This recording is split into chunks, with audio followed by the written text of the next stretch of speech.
آج تک جو علم حاصل کر رہے تھے 30-32 سال میری عمر ہے، تو وہ تو صرف جو ہے وہ رائے گا تھا. اگر آج میری سانس بند ہوتی ہے اور میں اللہ کے حضور پیش ہوتا ہوں تو میں کیا جواب دوں گا؟ ان 5 سوالات کا قبر میں کیسے جواب دوں گا؟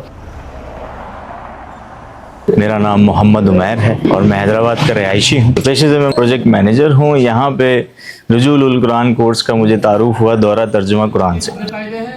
میں ایک جاب چھوڑ کے آیا تھا اور دوسری کا انٹرویو ہو چکا تھا، جوائننگ تھی میری. ان سے درخواست کی کہ میں ابھی جو ہے وہ ایک کورس جوائن کر رہا ہوں. میں نے یہی فیصلہ کیا کہ بس اب 10 مہینے سارے جو ہے وہ دنیاوی معاملات کو سائیڈ میں رکھ کے اللہ تعالیٰ کی دین کو سمجھنے کی، قرآن کے اس میسج کو سمجھنے کی کوشش تو کروں.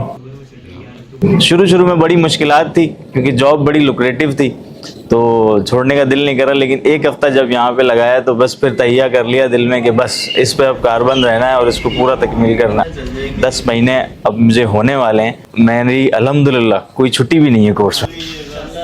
ہم تو یہی سمجھتے تھے کہ بس قرآن سیکھیں گے، تجوید سیکھیں گے، لیکن عقیدہ بھی ہم نے اپنا پڑھا، اس کے ساتھ فقہ ہم نے پڑھا، نماز، روزہ، حج، زکوٰۃ 5 ارکان ہیں. اس سے ہٹ کے قرآن ہم سے کیا مطالبات کر رہا ہے، ان مطالبات کو جاننے کا موقع ملا. سیرت النبی، ان کی تمام زندگی جو کہ پہلے ٹکڑوں میں ہم تک پہنچ رہی تھی، اس کو ایک پراپر طریقے سے اسٹریم لائن پروسیس میں پہنچی ہم تک. اور گھر میں ان کے جو ہے وہ کیا اسوہ تھا، کیا ان کی جو ہے وہ اخلاقیات تھی، مکی زندگی میں کیا تھی، مدنی زندگی میں کیا تھی، پورا ایک ماشاءاللہ سے ان کا یہ چیز کو سمجھنے کا موقع ملا کہ بھئی میں اس وقت کہاں کھڑا ہوں انفرادی طور پہ. تو پتہ چلا کہ تربیت کی اور علم کی بہت کمی ہے.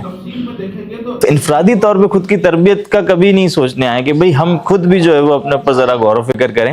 اس کے لیے سورہ اثر کا سب سے پہلے ایمان ہے، اس کے بعد عمل صالح ہے، پھر تواصی بالحق ہے، پھر تواصی بالصبر. اس کو کھول کے جس طریقے سے ڈاکٹر صاحب نے بتایا، اور اس کے بعد پتہ لگا کہ یہ تو منیمم کرائٹیریا ہے، اس کے علاوہ بھی ہمیں جو ہے وہ بڑا کام کرنا ہے. تو اس کورس کی نسبت سے سب سے بڑا جو بدلاؤ آیا وہ یہ آیا کہ وہ پن پوائنٹس پتہ لگ گئے کہ جہاں کام کرنا ہے. اس کورس کو کر کے جو ہے وہ میں اپنے آپ کو یہ نہیں سمجھتا کہ میں جو ہے وہ تیار ہو گیا ہوں، نہیں، آگاہی مل گئی ہے اور وہ فکر اجاگر ہو گئی ہے کہ اب وقت جو ضائع ہو گیا اس پہ توبہ کرنی ہے اور آگے کا جو وقت ہے اس کو مفید بنانا ہے. اپنے لیے خود کی فکر کرنی ہے، اس کے بعد اپنے گھر والوں کی فکر کرنی ہے، اور اس کے بعد پھر اللہ تعالیٰ اگر جو ہے وہ فضل عطا کرے اور کام لینا چاہے تو پھر آگے جو ہے وہ اسلام کے لیے جدوجہد کرنی ہے.